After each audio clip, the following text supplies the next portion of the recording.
اگر وہ ہمیں کہتا ہے نا تمہارے یہ معاملات خراب ہیں، آپ اس سے پوچھتے ہیں کہ بتائیں جی، تاکہ میں اپنی اصلاح کر لوں. لیکن اگر میں اس سے بگڑوں گا تو بتائیں، وہ تو اور ضد پہ آئے گا. میں کیوں نہیں اس کے بات کو سمجھتا کہ میں کہوں ٹھیک ہے یار، یہ تم تو بتا رہے ہو نا مجھے کہ میں خراب ہوں، مجھے بتائیں میں نے کون سی خرابی کی ہے تاکہ میں اپنی اصلاح کر لوں. اس کو اس کے حال پہ چھوڑیے.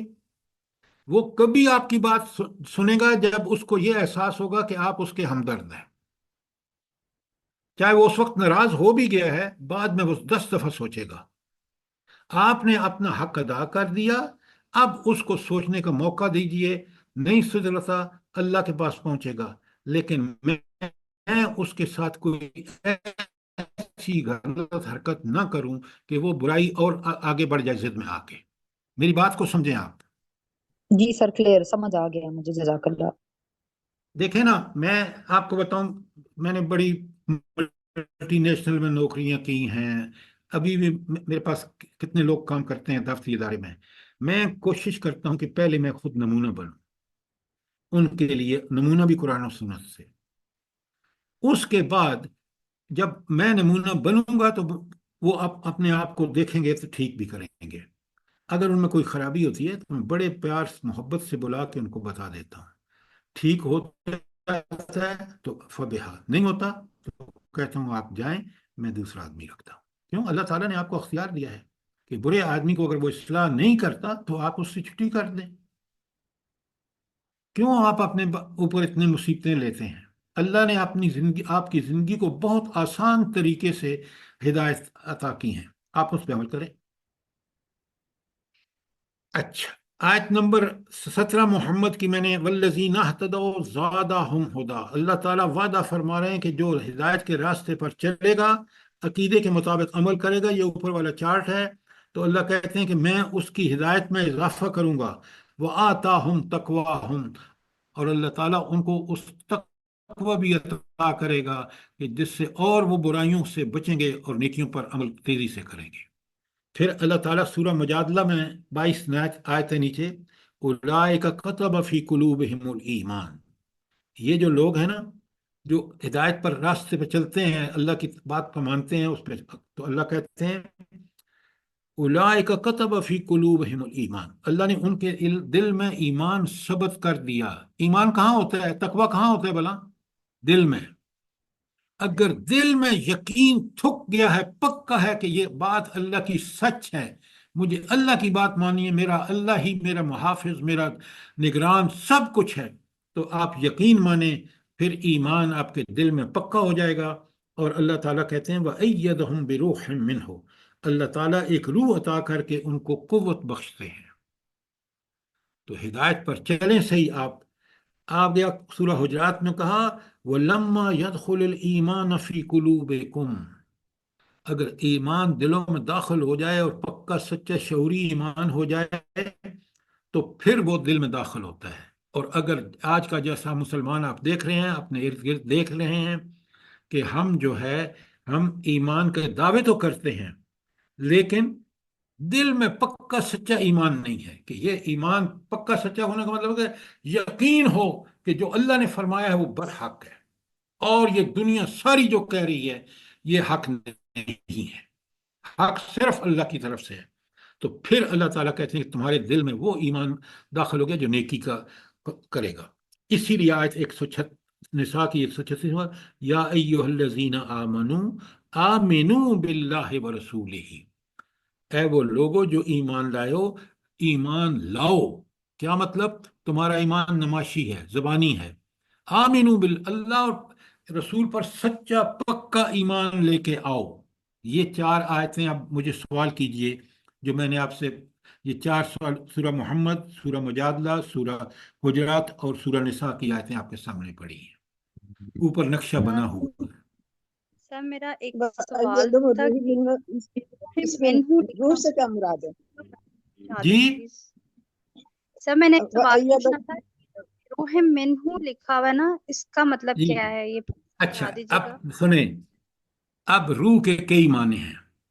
ایک روح کا معنی ہے جو روح انسانوں کے اندر ہے، ایک روح کا معنی ہے جبریل امین ہے، ایک روح کا معنی ہے ایسی طاقت اللہ تعالیٰ فرمائے گا، ایسی قوت بخشے گا اپنی طرف سے، وہ خاص تائید ہوگی جس کو اللہ روح کہہ رہا ہے اللہ کی طرف سے، کہ آپ پھر دین پر چلنے کے لیے آسانیاں پیدا ہو جائیں گی اور آپ دین پر مزید استقامت کے ساتھ چلیں گے۔ ٹھیک ہو گیا؟ جی سر، جی سر۔ اور کوئی سوال؟ مجھے بڑی خوشی ہوتی ہے جب آپ سوال کرتے ہیں۔ اچھا، اب دو چارٹ ہیں اگلے صفحے پہ، بڑے غور سے دیکھیے۔ ایک ایمان مضبوط، کب ایمان مضبوط ہوتا ہے؟ جب صاحب عزم اور پاکیزہ اخلاق ہوں۔ یہ کس کا نتیجہ ہے؟ مضبوط ایمان کا۔ اور یہ شخص جو ہے وہ صاحب سیرت و کردار ہوتا ہے، اور جس کا ایمان کمزور ہو، ضعیف، اس کے اخلاق خراب، اس کی سیرت کمزور، اس کے اخلاق اور معاملات۔ پہلا ایمان ہے صحابہ اور صحابیات کا، نبی کریم صلی اللہ علیہ وسلم کا، اور دوسرا ایمان ہے آج ہم جیسے مسلمانوں کا، ضعیف ایمان۔ اب اگر کوئی سوال ہے تو ضرور کیجیے۔ اب آپ دیکھ رہے ہیں یہ کمال ایمان کا ہے کہ جس صاحب سیرت، صاحب اخلاق، پاکیزہ اخلاق، معاملات ٹھیک، صرف اس کے ہوں گے جس کا ایمان پکا سچا ہے۔ کون سا ایمان؟ اچھا، پکا سچے کی ایمان کی کہاں پر ہے وہ چیک کہاں پر ہے؟ جلدی بتائیں۔ میں نے کتنی دفعہ آپ کو بتایا ہے، سورہ ہاں بھائی کرام، قرآن کو دیکھیں، میں نے 6 دفعہ لکھوایا ہے قرآن میں پکا سچا ایمان کی تعریف سورہ انفال کی 2 اور 3 اور سورہ حجرات کی 15۔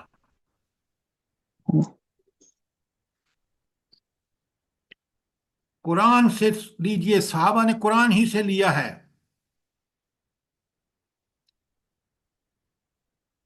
کوئی سوال؟ یہ جو دو چارٹ ایمان ضعیف اور ایمان مضبوط کے حوالے سے۔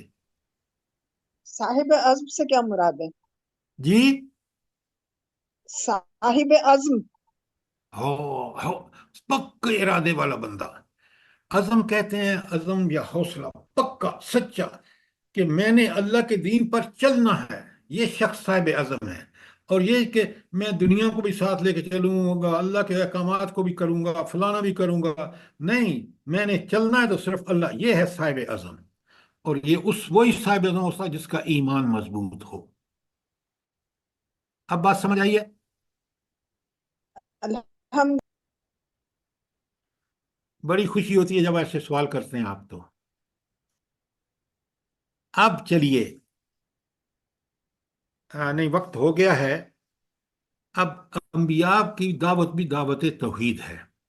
ذرا آپ مہربانی کریں اگلی دفعہ آگے پڑھ کے آئیں تاکہ میں آپ کو پھر یہ چیزیں سمجھ آتا ہوا سوالوں کے جواب دیتے ہوئے جلدی سے چلیں، اور ایمان کے ہینڈ آؤٹ کو دوبارہ پڑھیں۔ جب بھی کوئی مشکل ہو مجھے کال کر لیں یا اس لیکچر کے دوران آپ سوال کر لیں، لیکن اپنے ایمان کو شعوری سمجھ والا، ایمان کے مطابق ایمان کے تقاضے پورے کریں تاکہ ہم مومن اللہ کے سامنے شرمندگی نہ ہو۔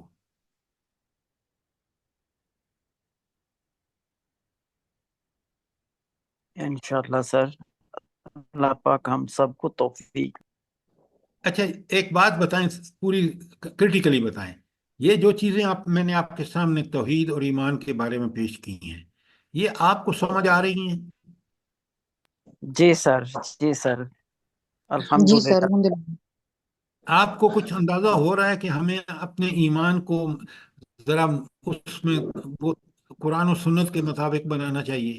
بالکل سر، اگر اس طرح قرآن اور سنت پہ چل کے اپنے ایمان کو مضبوط نہیں کر تو ہم لوگوں میں کچھ بھی نہیں ہے، ہم لوگ تو خالی ہاتھ ہیں بالکل۔ سر اللہ تعالیٰ کے ساتھ تو سر ہمارا ایمان یعنی کنیکشن جڑا رہتا ہے، لیکن حقوق العباد سر آزمائش بن جاتی ہے، اس کی میں ہم گڑبڑ کر جاتے ہیں۔ لیکن سر اللہ کے ساتھ اگر ایمان مضبوط رہے تو وہ ایمان مضبوط ہوگا ہمارا، یعنی اگر اس کے ساتھ ہمارا کنیکشن رہے، اس کے ساتھ باتیں کریں، وہ کریں۔ سنیں میری بات، اللہ تعالیٰ نے بڑا کلیئرلی بتایا ہے کہ حقوق العباد جب پکے سچے کریں گے تو آپ کو اللہ تعالیٰ وہ طاقت اور قوت عطا فرمائے گا جس سے آپ حقوق عباد بھی کر لیں گے. لیکن اگر آپ کا زبانی کلامی تعلق ہے اللہ سے اور اللہ کے ساتھ اس اللہ کی صفات کو مانتے ہوئے آپ اس کے احکامات کی پابندی نہیں کرتے تو پھر اللہ اصل میں معاملہ آپ کا اللہ کے ساتھ تعلق میں گڑبڑ ہے. صحیح ہے سر. ٹھیک ہے سر، جزاک اللہ. سر یہ آپ نے ہینڈ آؤٹ ہی رکھا ہے یا یہ کتابچے کی صورت میں بھی چھپا ہے؟ جی یہ ایمان والا ہینڈ آؤٹ ہی ہے یا کتابچے کی شکل میں بھی چھپا ہے؟ نہیں، جس طرح میں نے آپ کو پہلے ایمان کا ہینڈ آؤٹ بھیجا ابھی بھی میں نے آپ کو بھیجا ہے.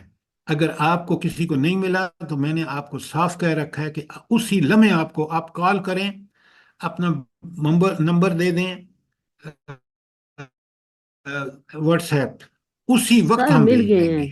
ویسے میں کہہ رہی ہوں اگر کتابچے کی صورت میں بھی ہو نا تو یہ پکا لائبریری میں رہ سکتا ہے، دوسروں کو بھی دے سکتے ہیں. آپ اس کو پرنٹ کیوں نہیں کراتے مجھے بتائیں. جی پرنٹ تو ہے. تو آپ دوسروں کو میسج بھیجیں، وہ اگر ان کو بھی یہ چیز سمجھنی ضروری ہے ان کے لیے وہ بھی پرنٹ نکلوا لیں.